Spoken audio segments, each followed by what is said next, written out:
Hello everyone! In today's video, we'll look at world champion Magnus Carlsen's Blitz chess with Vahap Şanal on Chess24. Time control 5+0. Vahap Şanal starts the game with e4. The world champion's response is g6, modern defense, d4, knight f6, the Norwegian defense, or the rat defense, as Carlsen calls it. The blacks are provoking their opponent to play e5, just like the Alekhine defense. Thus, later in the game, the blacks will try to wear down and break up their opponent's advanced central pawn chain. Vahap Şanal continued the game with e5 move. Here, whites could also protect the e4 pawn by developing the knight c3. Thus, the ideal central pawn structure would be preserved. Blacks could either walk into the Perk defense with d6 or say, I'm also here in the center with d5. If an e5 move is made, the blacks can now play e4, unlike in the game. Returning to our game, the e5 move is the one that puts the blacks' suspicious defense system to the ultimate test. Carlsen continues the game with knight h5.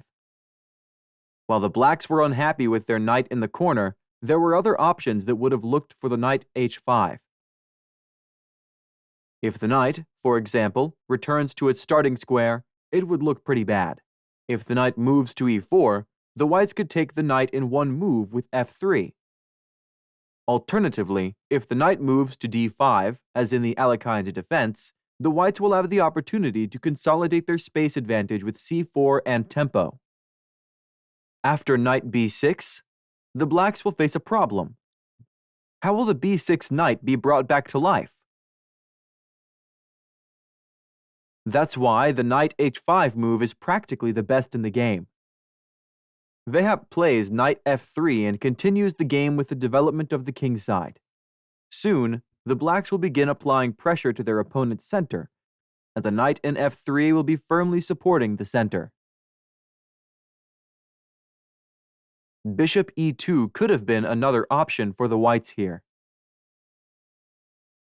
Now, by drawing attention to the knight in the corner and threatening to win pawns after h5's exchanges, of course, the blacks could have blocked their opponent's threat with knight g7, but doing so would have seriously affected their development. Therefore, the most principled move is to continue with d6, with the pawn sacrifice. An example of a continuation approach. Bishop takes h5, g takes h5, queen takes h5, and after d takes e5, the whites can make the exchange in e5 in two ways. And for instance, the blacks sacrificed a pawn with the d takes e5 move. The pawn structure has also been damaged. But the bishop pair now has an advantage, and it can also use the position to compensate for the pawn sacrifice and seek a counterplay. But knight f3 is also a very principled move. Carlsen continued with the d6 move, and now the pressure on the center has been initiated.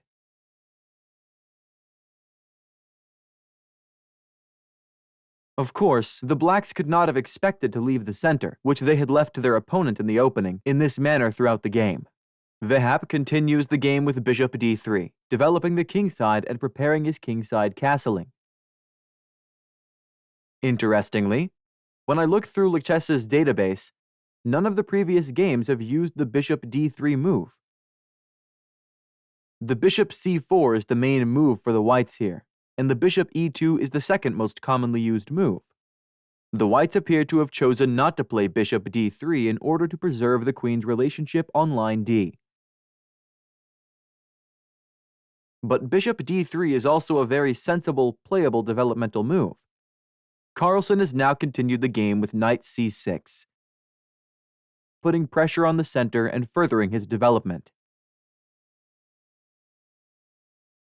Of course, before the knight c6, the blacks could have tried to increase pressure on the center with the c5, which is often recommended.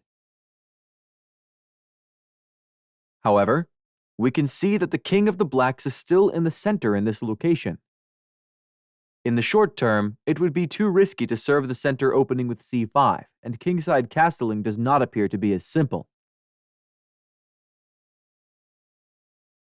As a result, knight c6 is the most durable for the time being. The blacks also considered the queenside castling strategy, prioritizing the development of queenside. Vahap Şanal making a strong move, h3. Yes, this is not a developmental move, but it does contain a number of significant threats. So, if the blacks were careless and prepared the kingside castling with bishop g7 while attempting to increase pressure on the center to the e5 pawn as a logical continuation of his plan, the whites could have taken the cornered knight with g4.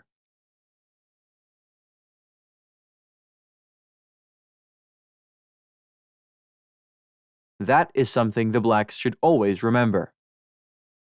And at the same time, the h3 move will soon pin the blacks' f3 knight with bishop g4, preventing them from adding more pressure to the center. The world champion continued the game with d takes e5 move, and after that, we see the bishop f5 move.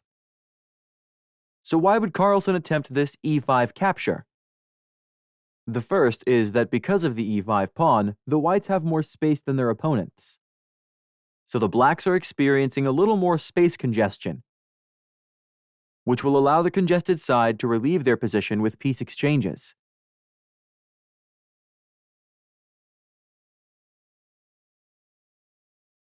Carlsen is also attempting to create some relief in his position by exchanging a few pieces, and he does it by starting with line d. If the whites play the bishop takes f5 move, the blacks will take the queen, ruin the whites' castling with d1, and then take the bishop to create some relief in their position, with the exchanging of the queen and bishops.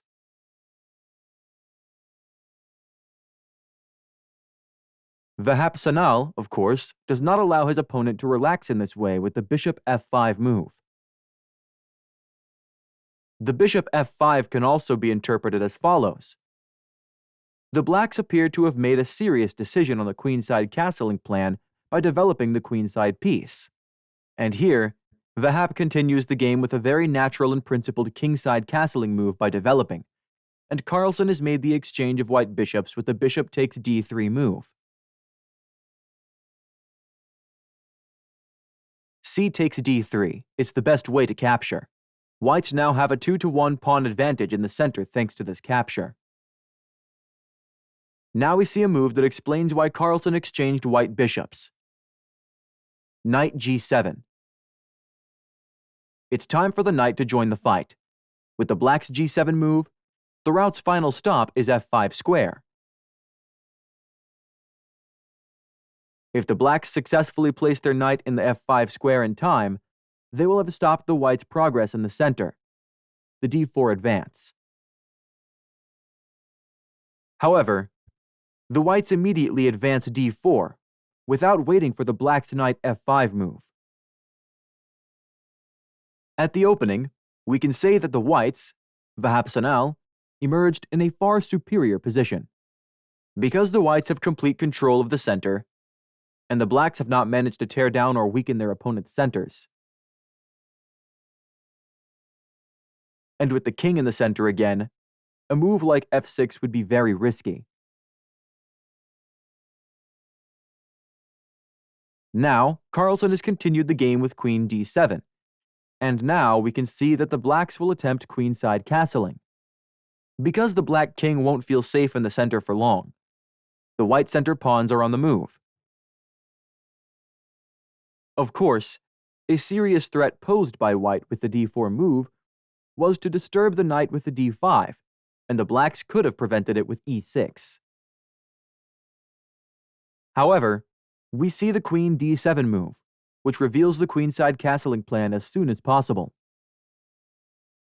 Vahap now plays d5, and Carlsen makes the game-losing queenside castling move in the 11th move. It might have been better for the blacks to postpone the queenside castling a little longer and proceed with the knight b4 right away, because Vahap will quickly and cleanly demonstrate why queenside castling is wrong. d5 queenside castling. Of course, if the c6 knight was taken, blacks would win the exchange because there was also a pin in d1. Although it is still not possible to take the c6 knight, now that the whites have developed their knight by controlling the d1 square until the knight c3 move, it is now a serious threat to take the knight and take the material lead. And there's not much the blacks can do. Knight b4, it makes sense. Again, heading toward his opponent's central pawn. And here's the queen d4 move. Now we can better understand why the queenside castling is wrong. Give the knight, give the a7 pawn. Carlsen continued with d5 by finally eliminating one of the very powerful central pawns. However, it would not be possible to win exchange with the knight c2 move here. Because if the rook in the open is taken after the queen takes a7, there is a mate threat in one move, with queen a8. Therefore, the knight takes d5 is the most logical move. Yes, the blacks have taken the d5 pawn, and they will pay a significant and serious price. That is, the a7 pawn. Now the whites have come once again with a desire to mate in one move. The queen c6 move is required. He's cleared the d7 square for the king, and a queen a8 check move would be a bit of a rush at this point. Because if you move the king to d7, the white queen will be in demand.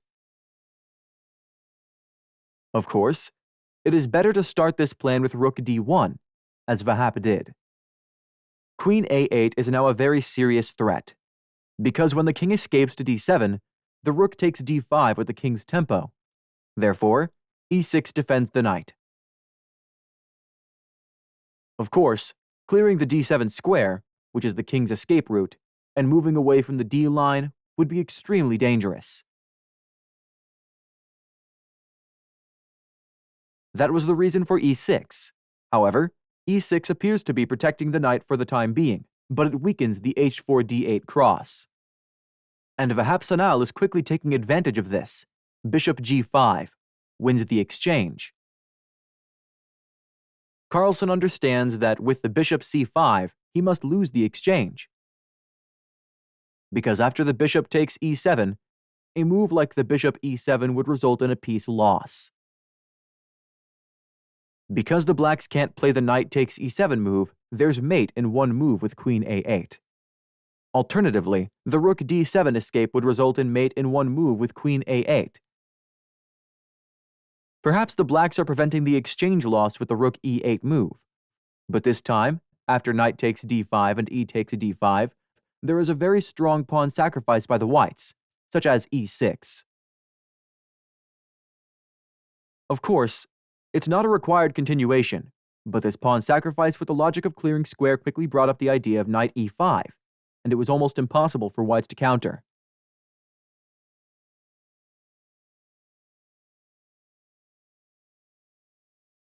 The whites' new threat, queen a8, is to checkmate. This pawn must be taken by the blacks. If they take it with the queen takes e6 move, after the queen's check, the whites will take the b7 pawn and the black king will be undefended.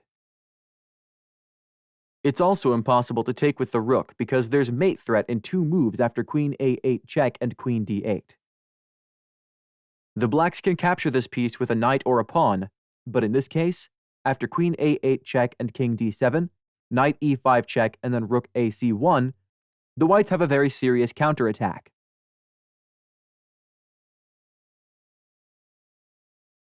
Therefore, we would see that the rook e8 move would not be enough to save the game.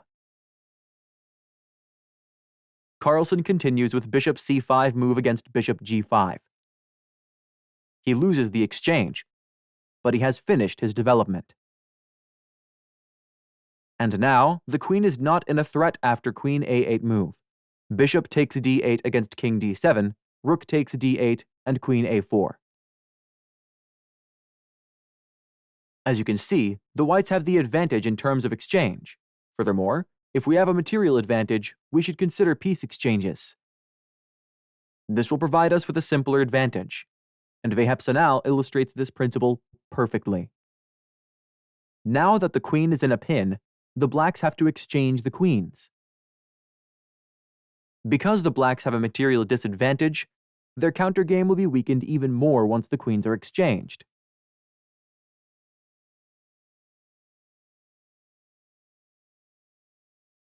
Queen takes a4, knight takes a4, and bishop a7. By protecting the bishop while keeping it on the g1 a7 cross, where it exerts pressure on the opposing king, rook a c1. Vahap Şanal brought his rook to the other half-open line, which makes a lot of sense. Carlsen actually said this while watching the game live.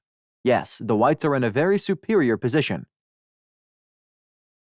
In fact, according to Stockfish, he is now in a winning position, but Carlsen claims his position is still firm, and he relies on his d5 knight for that. Because there are no opposing pawns here, this knight is supported by its own pawn, allowing it to create some barriers for the blacks for the time being.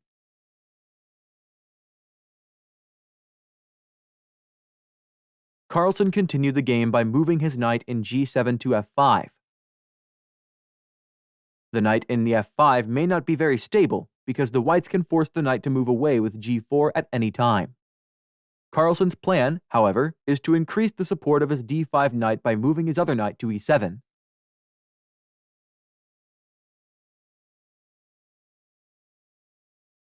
Now, Vahap continues the game with knight c5 check, and Carlsen prefers the king c8 move.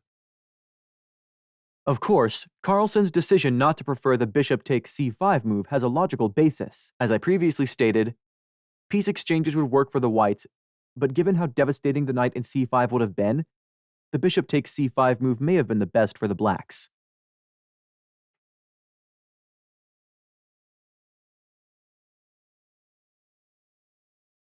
g4 after king c8, by driving the knight away from f5, knight fe7 and knight g5.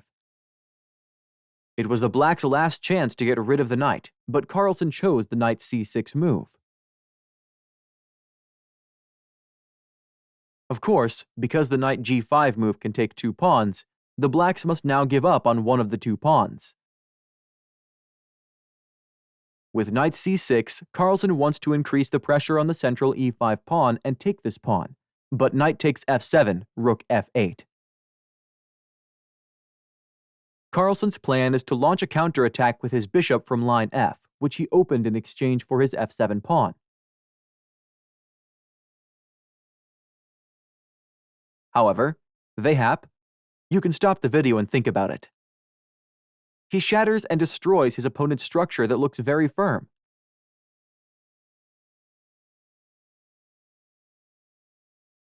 The whites play knight takes e6. It's a perfect move. Vahap Şanal has taken the pawn that was protecting the knight and now threatens to take the rook d5. Carlsen continued with bishop takes f2 check. However, the rook takes f7 move could have been better. He then could have moved on to the f2 pawn, but it probably wouldn't have made a difference in the outcome of the game.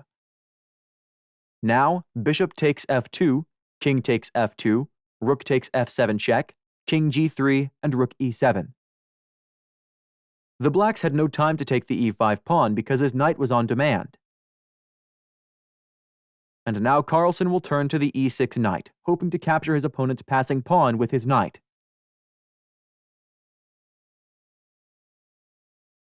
Vahap continues the game with rook d5.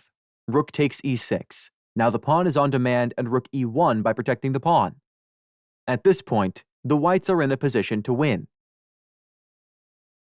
He has a pawn and an exchange advantage, his king is active, and he has a very dangerous passing pawn. This is Blitz chess, and the players are slowly going down to 1 to 1.5 minutes. Carlsen, of course, isn't giving up and is still trying his luck. The g5 move prevents the white king from activating while also keeping the h3 pawn in place, creating a future target for the blacks.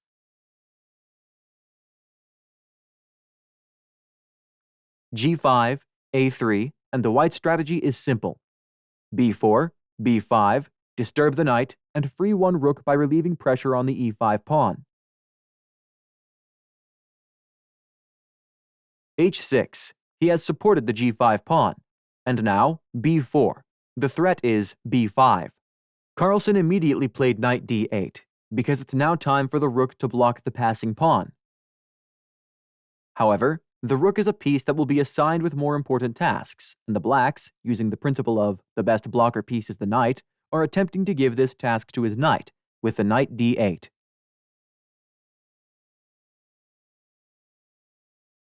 Now, rook f1. The threat is to take the knight in the pin with rook f8. That's why Carlsen moves his rook back to e8, and the whites now control the 6th horizontal, rook to f6, by attacking the pawn in h6. Carlsen demanded the rook in d5 with the c6 move. Of course, his target is the e5 pawn, but the tactics are emerging.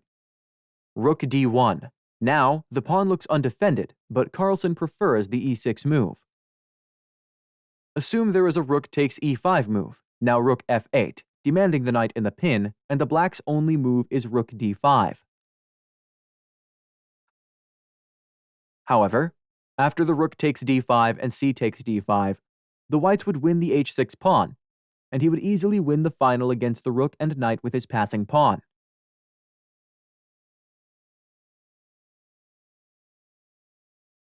Yes, the blacks have a passing pawn as well, but it is far from dangerous.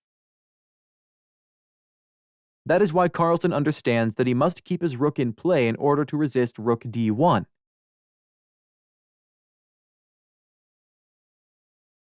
Knight e6, and now rook takes h6. The whites won the second pawn. Knight f4. He is directed to h3 and demands the e5 pawn. Vahap protects his pawn with rook e1. Carlsen is now considering how to use rook d8 to threaten the opposing king. The threat is rook d3, and Vahap Şanal blocked this with rook d6. Carlsen, on the other hand, finds a way in from line h this time. There is a rook takes h3 threat, but it is far from a threat. With the f3 move, Vahap Şanal is now extracting his king from the danger zone while charting a very bright course for his king. Rook takes h3 check, king e4, king c7, making it difficult for the whites to move their passing pawn. However, the whites' rook e d1 move supported their rook and prepared pawn advances. Rook takes a3. Carlsen has taken the pawns back, but now, e6. The stage is now set for a passing pawn. e6, rook a2. The goal is to threaten the opposing king from behind and control the passing pawn. First, rook d7 check, and the whites tell the opposing king to go away. Take a step back from where the passing pawn is, they say. King b6. Of course, if the king insisted on remaining near the c8, the whites could win quickly with e7 and rook d8.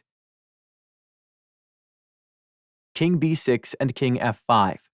The environment has now been sufficiently prepared for the e-pawn to advance.